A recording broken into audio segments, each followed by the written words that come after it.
Ừ. Cá to chưa?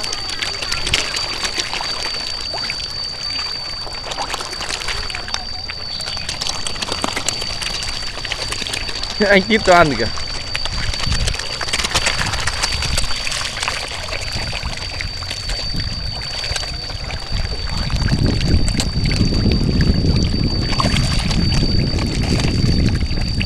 Cho nhiều nhiều vào.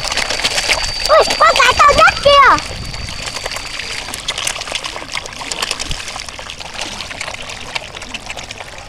Bố bố cho nó ăn con đi. to nhất ở dưới.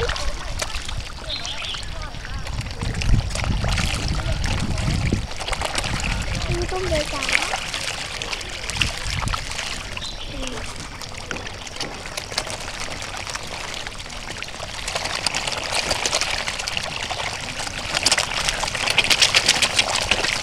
Đang không cho nó ăn với à?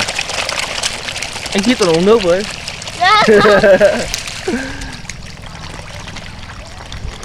Anh Bi cho ăn một mình à? Dạ. Anh Tít đi.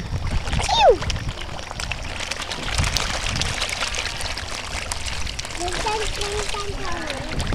Ui, có